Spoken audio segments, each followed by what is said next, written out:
ಬರೀ ಒಂದ್ ತಿಂಗಳಲ್ಲಿ 1434 ಕಿಲೋಮೀಟರ್ಸ್ ಯೂಸ್ ಮಾಡಿದ್ದಾರೆ. ಡೈಲಿ 80 ಕಿಲೋಮೀಟರ್ಸ್ ಆವರೇಜ್ ಯೂಸ್ ಮಾಡಿರೋದು ಸರ್ದು ಫೀಡ್ಬ್ಯಾಕ್ ಕೇಳೋಣ. ಹೆಲೋ ಸರ್, ನಮಸ್ಕಾರ. ಈಗ ನೀವು ಡೈಲಿ ಎಲ್ಲಿಂದ ಸ್ಟಾರ್ಟ್ ಮಾಡ್ತೀರಾ, ಎಲ್ಲಿಂದ ಎಲ್ಲಿಗೆ ಹೋಗ್ತೀರಾ, ಅದು ಎಲ್ಲ ಎಕ್ಸ್ಪ್ಲೈನ್ ಮಾಡಿ ನಮ್ಮ ವ್ಯೂವರ್ಸ್ಗೆ. ಫಸ್ಟ್ ನಾವು ವಿದ್ಯಾರಣ್ಯಪುರದಿಂದ ಲಕ್ಷ್ಮೀ ನರಸಿಂಹಸ್ವಾಮಿ ಟೆಂಪಲ್ಗೆ ಹೋಗ್ತೀನಿ. ಅಲ್ಲಿಂದ ಗುಟ್ಟಹಳ್ಳಿಗೆ ಹೋಗ್ತೀನಿ. ಗುಟ್ಟಹಳ್ಳಿಯಿಂದ ಇನ್ನೊಂದು ಶ್ರೀನಿವಾಸರ ದೇವಸ್ಥಾನ ಇದೆ, ಅಲ್ಲಿಗೆ ಹೋಗ್ತೀನಿ. ತಿರ್ಗಾ ಬರ್ತೀನಿ.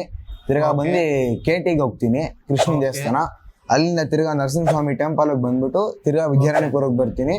ತಿರ್ಗಾ ಸಾಯಂಕಾಲ ಹೋಗ್ತೀನಿ. ತಿರ್ಗಾ ಎಲ್ಲ ದೇವಸ್ಥಾನ ಮುಗಿಸ್ಕೊಂಡು ಪಾಠ ಮುಗಿಸ್ಕೊಂಡು 11 ಗಂಟೆ 12 ಗಂಟೆಗೆ ರಾತ್ರಿ ವಾಪಸ್ ಬರ್ತೀನಿ. ಬ್ರೋ, ನೀವು ಡೈಲಿ 80 ಕಿಲೋಮೀಟರ್ಸ್ ಯೂಸ್ ಮಾಡ್ತಿದ್ರಾ, ನಿಮ್ಮ ಎಕ್ಸ್ಪೀರಿಯನ್ಸ್ ಹೇಗಿದೆ ಬ್ರೋ? ಚೆನ್ನಾಗಿದೆಯಾ? ಯೂಸ್ ಆಗ್ತಾ ಇದೆಯಾ ಸೈಕಲ್? ಯೂಸ್ ಆಗ್ತಾ ಇದೆ. ಓಕೆ, ಇದಕ್ಕಿಂತ ಮುಂಚೆ ಹೆಂಗ್ ಟ್ರಾವೆಲ್ ಮಾಡ್ತಾ ಇದ್ರಿ? ಬಸ್ಸಲ್ಲಿ ಹೋಗ್ತಾ ಇದ್ದೆ, ಇಲ್ಲ ಅಂತಂದ್ರೆ ಆಟೋ. ಇದು ಬಂದಾದ್ಮೇಲೆ ಸೈಕಲ್ ಎಲ್ಲ ತುಂಬಾ ಈಸಿ ಆಗಿದೆ, ತುಂಬಾ ಕಂಫರ್ಟಬಲ್ ಇದೆ.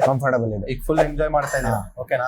ಫುಲ್ ಹ್ಯಾಪಿ ಇದೀರಾ? 1500 ಕಿಲೋಮೀಟರ್ಸ್ ಯೂಸ್ ಮಾಡಿದಾರಲ್ಲ ಬ್ರೋ ತಿಂಗಳಿಗೆ. ಆ ಲೆಕ್ಕ ಹೋಗಿದೆ ಅಂದ್ರೆ ಬರೀ ವರ್ಷಗೆ ನಿಮ್ದು 20,000 ಕಿಲೋಮೀಟರ್ ಆಗ್ಬಿಡುತ್ತಲ್ಲ ಒಂದ್ ವರ್ಷಗೆ. ಫುಲ್ ದುಡ್ಡು ವಸೂಲಿ ಮಾಡ್ತಾ ಇದಾರಲ್ಲ ಅವರು. ಫುಲ್ ಹ್ಯಾಪಿ ಆಯ್ತು ನಿಮ್ಗೆ ನೋಡಿ. Thank you very much bro.